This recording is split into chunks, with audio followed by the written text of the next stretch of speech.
Hey, good morning.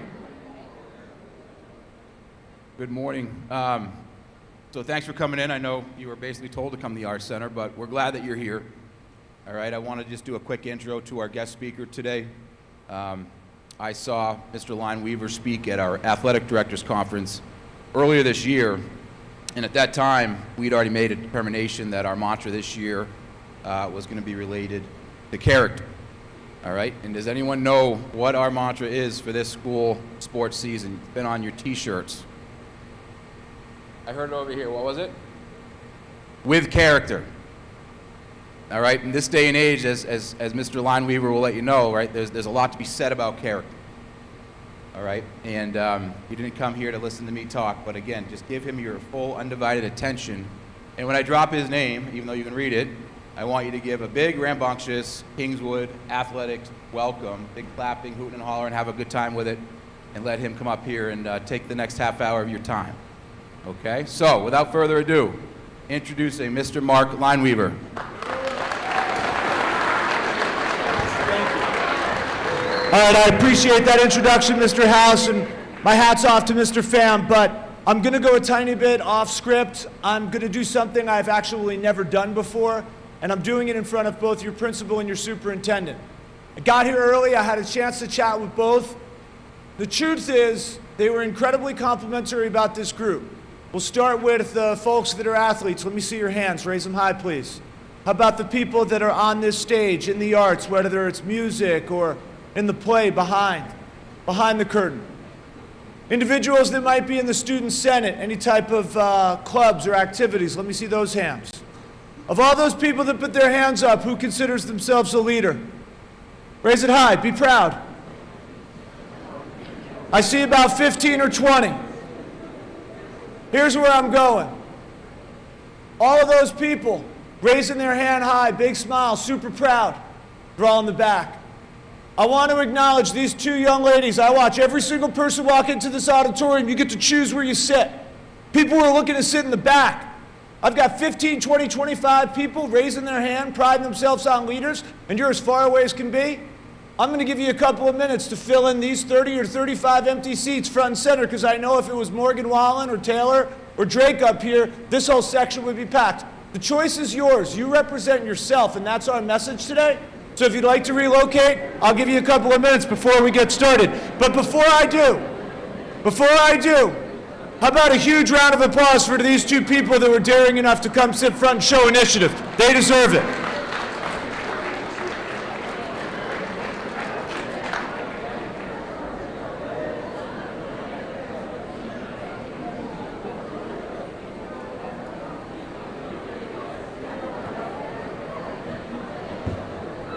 All right, now that we've got some people relocated and I've really gotten an opportunity to understand Kingswood, the culture, to the community in my first 15 or so minutes here, that's initiative. And that's a lot of what we're going to talk about today, whether it is about representing yourself, whether it's about character, but it starts with you. We'll get into who I am in just a minute, but I have to set some ground rules. I'm a big class participation fan. I want every single person here to participate at times. I'm going to ask you a couple questions. I don't need voices, I just need hands. And my guess is with those questions, many of you would likely raise your hand. That is the most encouraged and the best way to participate. Unfortunately, the other way to participate is I already see somebody with headphones on, completely checked out. Two young ladies to the right, they're chatting. One's on their phone. And so I have to get off the stage, I have to slow the presentation down, and I have to get into the crowd and find out why I'm not educational or interesting enough. I have to find out what this distraction is. And what I'll do is I'll stop and just bring you up on the stage. You can bring that distraction up in front of everybody, your friends, your classmates, your peer, and most especially your principal. And if you want to dare me and challenge me on it, have at it. I have no problem stopping and making the forum all about you.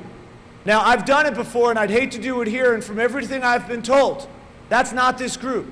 So let's have some fun. Let's stick with the first option. And at some point, I am going to ask for a volunteer who is looking to be a leader, willing, and wants to participate. Let's stick with the first option. Who is and why Mark? I'm a Major League Baseball agent. I represent over 75 players and their families, and I don't just work in baseball, I actually work with all sports, but I represent baseball players. So we'll start with our first Q&A. Where are my Sox fans? Sox fans here? How about people that are fans of the Patriots, the Celtics, the Bruins? I deal with people in the NHL, to the NFL, to the NBA, golf, swimming, track, soccer, cross country, NASCAR, you name it. I deal with agents, managers, PR folks in all of the sports, even though I represent baseball players. And because I represent players and their families, I get an opportunity to work with people in entertainment. When a player is in New York and they have a day off, they want to go to a Broadway play. When they're in Los Angeles, they want to check out the set of their favorite television show. And they always want to go to concerts. So I get an opportunity to meet and talk to the agents, the managers, the publicists of some of the biggest stars in the world. How many country music fans do we have here? Raise your hand. So we recognize this guy, Chris Stapleton. So there's one example. Where are my fans of Morgan? Let me see that. Who are the Swifties? And I know y'all love your boy Drake, right? Okay. The reason I literally picked those 4 artists is because the message you are getting today is the exact same message those superstars get from their agents, from their managers. And it's about character. Because everything they do, everything they've worked for, the fame, the fortune, it can all disappear that quick because of these weapons. Because of these weapons that every one of you hold in your hands and can access from your fingertips at any given moment. And when they make a mistake, they could lose that fame and that fortune. But they have someone to try to spin them out of trouble. You don't. And I don't care how good your family lawyer is. And so while their fame and fortune's on the line, what's on the line for you? Going to college, getting the job after high school, joining the military, whatever your plans are, a few years down the road, they can literally disappear that quick.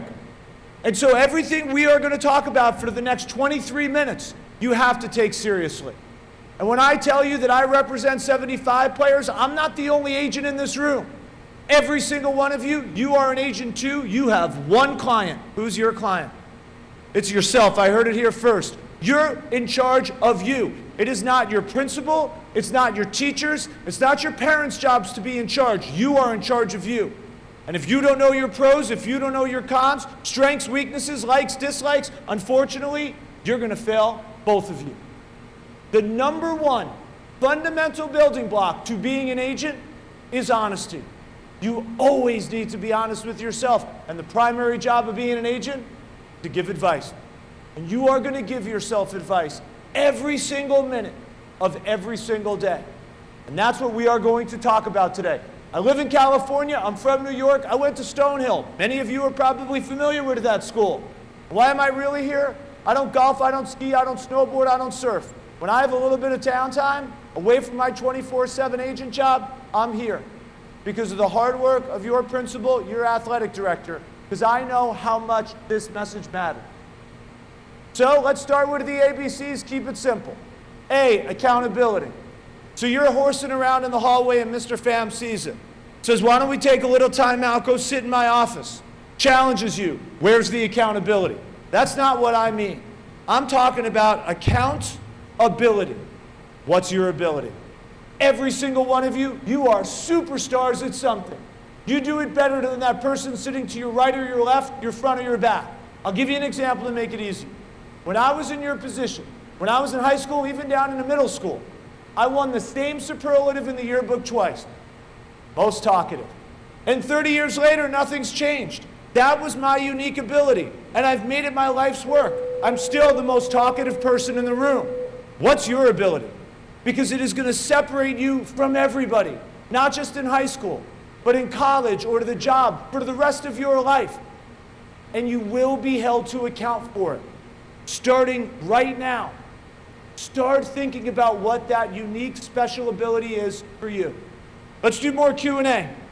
How many people in here play video games? Raise your hand. How many people here watch TikTok videos? Raise your hand. Who are those that make TikTok videos? Got some future directors. Maybe I'll see you in LA at some point, shooting commercials or making movies. I get it. I've got players. I've got players that get paid to play in video game tournaments. They get paid to make TikTok videos. I understand it's a part of your life, and I'm okay with it. Where are my athletes again? Those in the play? Who's got a part-time job already? You're all busy. Most of you, if not all of you, raised your hand. I haven't mentioned anything about school, homework. I know you're going to Snapchat, group threads. You got to eat and sleep. Your 24 hours goes by like that. How are you breaking up your day? Not your parents' job, not your teacher's or your principal's job. It's your job to decide how much time you are spending on something and how little time you are spending on something else. That's balance. And all those superstars you follow, they will tell you that balance is the key to life. But why am I really here? It's character. It is vital to your client, namely with social media and bullying. Let's start with social media. You must be aware of what you post, like, dislike, and comment on. Why? This is an extremely dangerous weapon. I'll give you an example. It's not going to happen here at Kingswood. It's not, okay? But that new rap album drops. I know we're fans of Drake. I don't care if it's Post, if it's Kendrick, but that new album drops. You're all into it. And the songs, right, they scroll up on your phone. You could screenshot the lyrics. You decide to send it out to one or two friends. Well, what you failed to realize in that song lyric was the use of the N-word from the artist. And the moment you decide to text that to two or three of your friends, that's no longer to the artist's song. That's your organic thought. And the moment it leaves your hands and goes into someone else's, you're going to be classified as a racist for using the N-word. Now, you might not be a racist, but that's how they're going to see you out there. And those two or three or four friends of yours that got that, they're going to be considered racist too. That friend group of yours, that team you play for, that group you're a part of, that school you go to, that community you live in, racist. And while it might not be your fault, it was just something mindless, you got a racist issue on your hands based on that screenshot. No different than those who are in TikTok videos. Most of you don't even want to be in the video, but it's a snow day, there's no school, you're all hanging around, you're making a video, and someone from the back yells, "This is so gay." You know exactly how that was being used, and you weren't using the dictionary definition of the cheerful time everybody was having. You know exactly how that was intended. That's homophobic. It's an insult, a slur. And so if it wasn't bad enough to be the racist, now you're a homophobe. Same thing. Every single person in that video, homophobe. Team, school, community, homophobic. But it's not going to happen here, right? So I'm always interested to know, when I ask these kinds of questions, we are in school after all, how many people here by a show of hands pride themselves on being a good student? And that's something you should be proud of. So let me see those hands high. I got a lot of good students. We're off to a good start, Mr. Family. Of those good students, who considers themselves a really good reader? Let me see the good readers. I need one volunteer who wants to be it. Amazing how fast the hands go down. I need one volunteer right here. How about a huge round of applause? Come on up in the sweatshirt. Yep, come on up. Actually, come on down here. I want to do it down here. Right here in the middle. What's your name? Cody? Y'all know Cody? Because if you don't, you know him now. How about a big round of applause for Cody? That is initiative. All right, so Cody has no idea what he just volunteered for. And there's always something about being the first, setting the example. I admire it. Unfortunately, too often, when you have somebody go first, a lot of the behavior that follows, it isn't always positive. In fact, oftentimes it's negative. Not here, not now, because Cody's setting one heck of an example.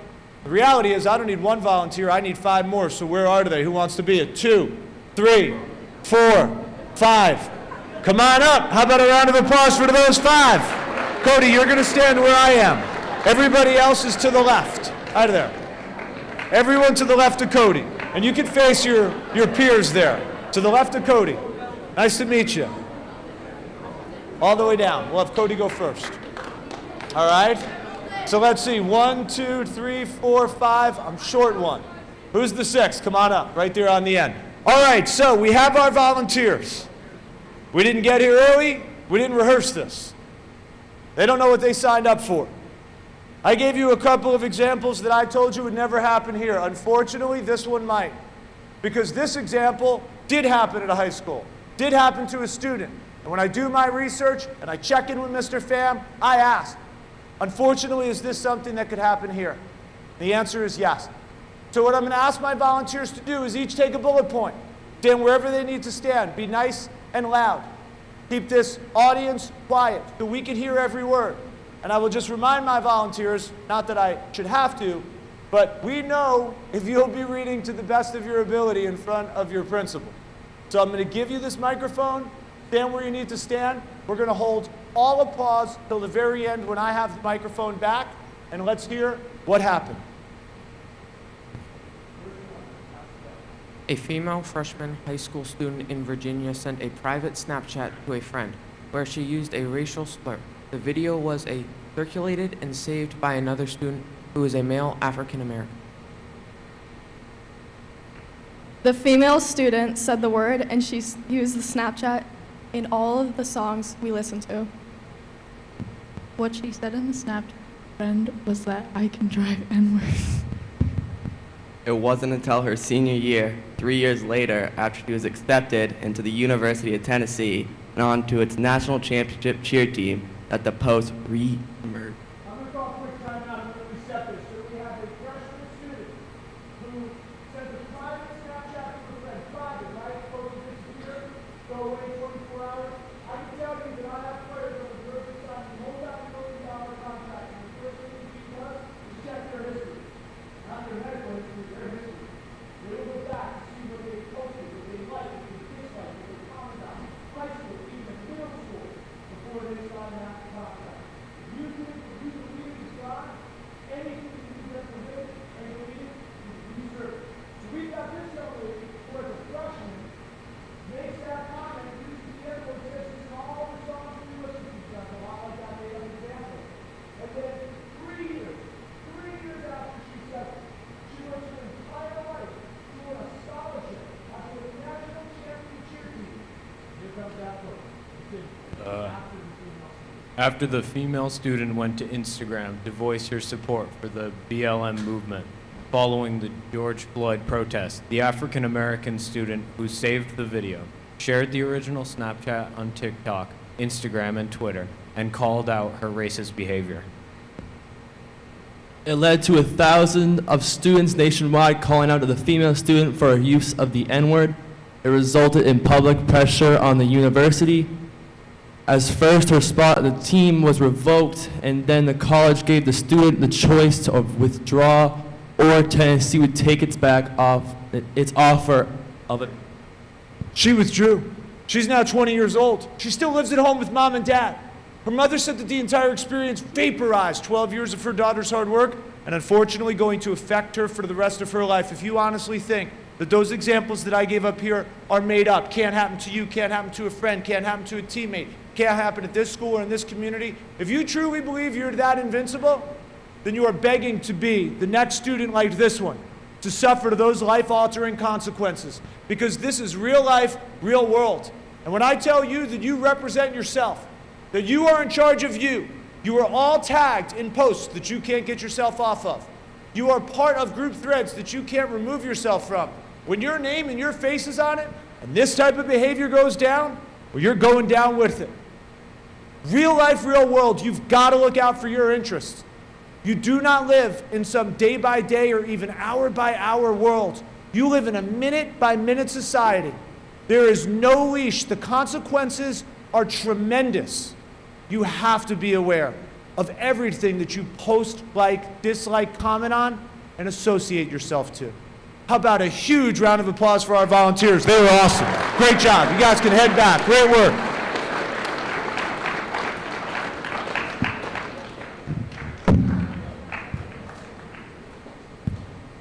So we hear to that story, and we obviously know what happened with the young lady. We understand the circumstances of the young man. He's offended, rightfully so, but what we know nothing about is the person who got the Snapchat. This is what we do know, that the person who got the Snapchat wasn't brave enough to tell an adult about what they just heard and saw. And so I'll ask every person in this auditorium that if you got that exact same Snapchat from a friend, would you be brave enough to tell an adult? Exactly. I believe the answer is unfortunately no, and I get it. I understand. It is challenging to be brave. And too many of you are afraid to be brave. And when I say adult, it doesn't have to be running into Mr. Pham's office, a parent, an aunt or an uncle, a coach. Your responsibility, if you see something, is to say something. If you hear someone, you have to tell someone. The incident that goes down in the Louis Pizzeria parking lot, maybe it's at 7-Eleven. Anywhere you are coming and going, something goes down, you get eyes on it. Let's say that's the only thing you have to do with it. I'll remind you, there are cameras recording my every move, recording my every word right now. There's cameras in this building, on these grounds, certainly out there in the real world. So all of a sudden that camera catches whatever's going on. It's a problem, there's a victim, and the only thing you have to do with it is you saw it. So you get a call, come down to Mr. Pham's office, your parents are there, police are there, maybe even the victim's family's there, and they just want a name. I gave this presentation once in Idaho, and somebody after this very section took to Instagram. Comment was, "Blood ain't gonna get me to snitch." Whatever that is, okay? And I get it, I understand. Here's the thing, I ain't trying to get you to do anything. Job of an agent, job of an adult, to give you advice. You represent yourself, it's up to you. But when your two choices is to either not snitch or sitting in that meeting with your principal, your parents, the police, and all they want is a name, well, you don't want to snitch, no problem. Don't show up tomorrow, you're suspended. And in 72 hours, if we don't get that name, you'll be facing being expelled. Not saying it's going to happen, not saying it's going to happen here, but these are the types of circumstances that you could be faced with. And I want to remind you, what if that victim was your sibling? What if that victim was your best friend? I guarantee you, you would demand some sort of justice. It's not snitching, it's being brave. And we're going to get to some behaviors going on in this building. But you represent yourself. You advise one client. Only you can decide. How brave are they?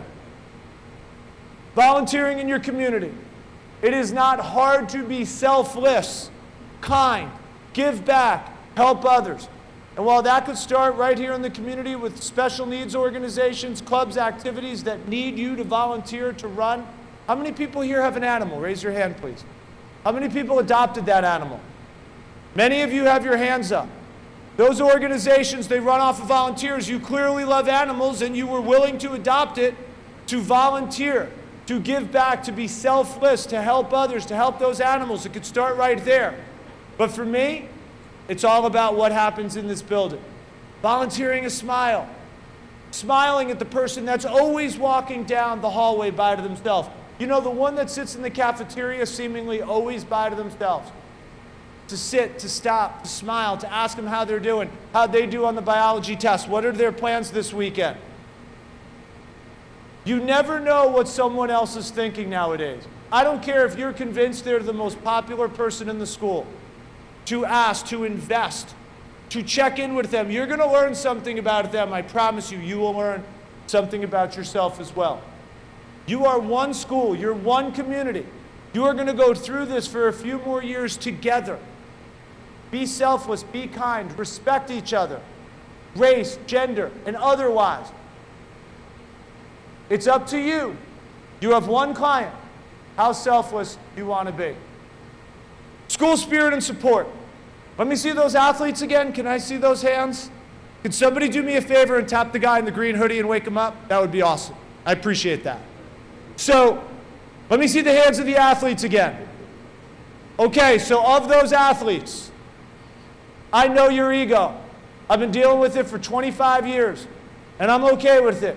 You walk these hallways, you expect people to high five, show up to your games, cheer you on. I understand. And where are the people that are up here on this stage as performing artists, front of the house, back of the house? How about a huge round of applause for our performing artists, because this is hard. It is not easy to be up here. Athletes, I got a challenge for you.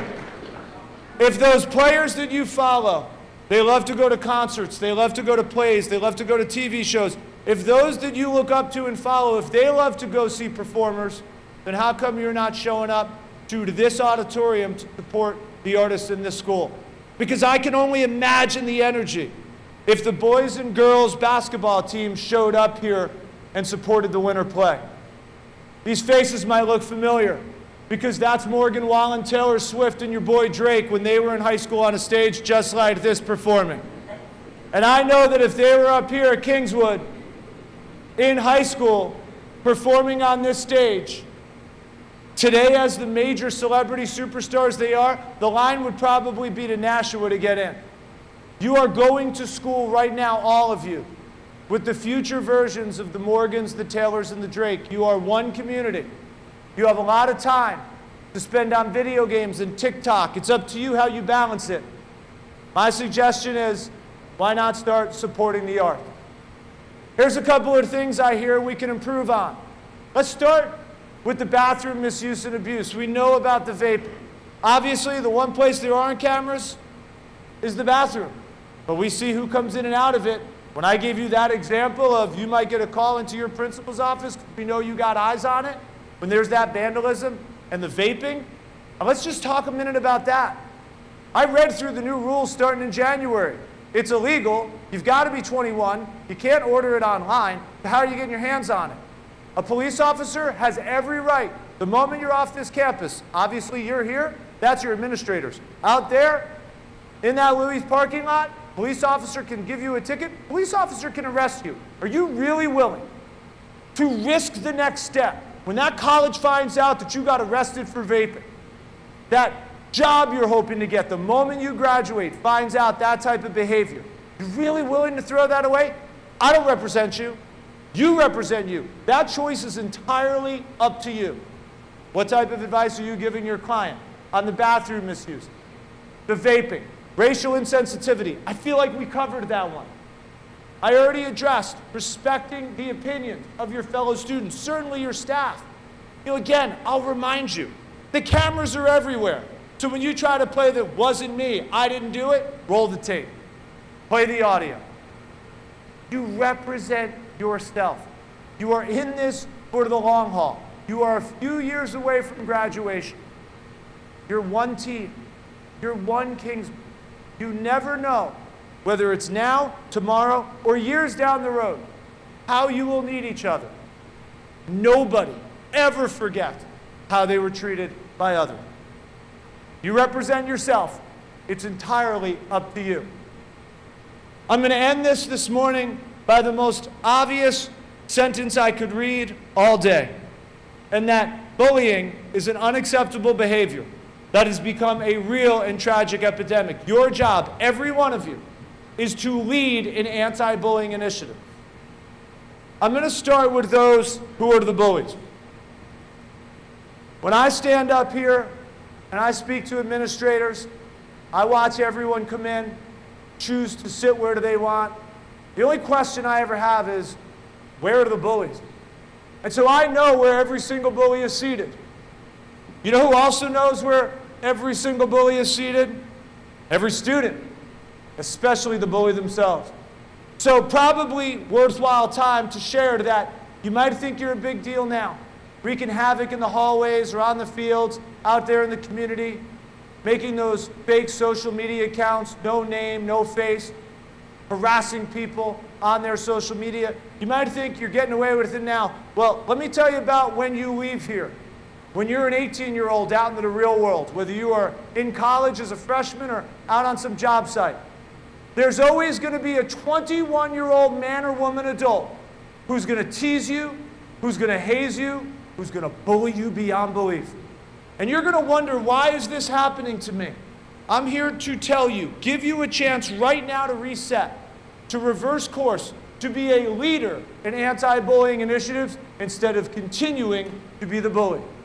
Because it is karma, it is real, and it's coming for every single one of you bullies out there. But I don't want to waste any more time on the bully. I want to talk to all of you who feel like you are being bullied, whether that is a little or a lot, by a stranger or someone in your friend group.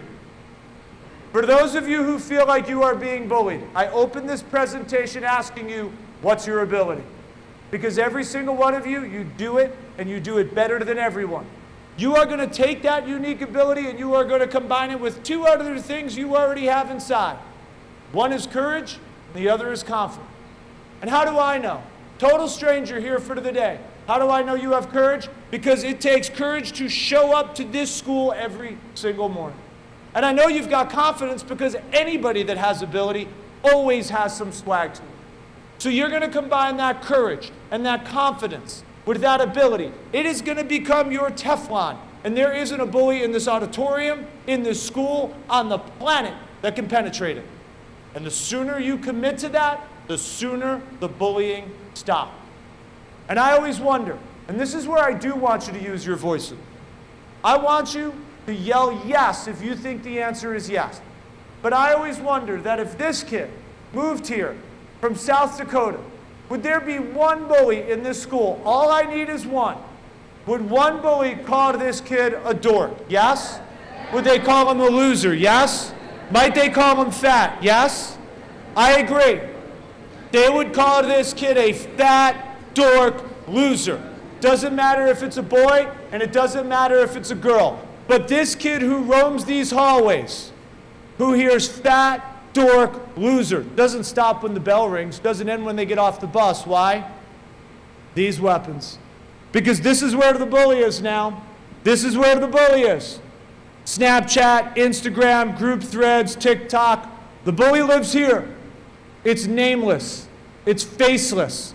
And we are watching this boy, we are watching those girls who hear fat, dork, loser online or in these hallways take the most extreme, heart-wrenching, of irreversible, permanent decisions to make the bullying stop forever. And we don't want a tragedy on our hands here in the Kingswood community based on that type of bullying behavior that could have been avoided. And the reason why I can stand here and tell you about ability and courage and confidence, do you know what happened to the fat dork loser in these pictures? He grew up to come here to this morning and share to this education. That's me in those photos when I was in middle and high school. And I am living proof that it's not about how and where you start. When you are being doubted and judged and bullied when you are in high school, it is all about how and where you finish in your personal journey in life. Every single one of you, your agent, you are scripting the life story of your one client, and you're all holding the pen. How do you want to write the rest of it? That is entirely up to you. For every single student, every teacher, administrator, parent, you are one Kingswood. You have to come together to stop being part of that bullying problem and be the solution. Mr. Pham told me that you were an all-star group. You proved it today. Thank you so much for having me, and have a great rest of the school year. Thank you. I'm going to give it back to Mr. Pham. Are we dismissing? All right.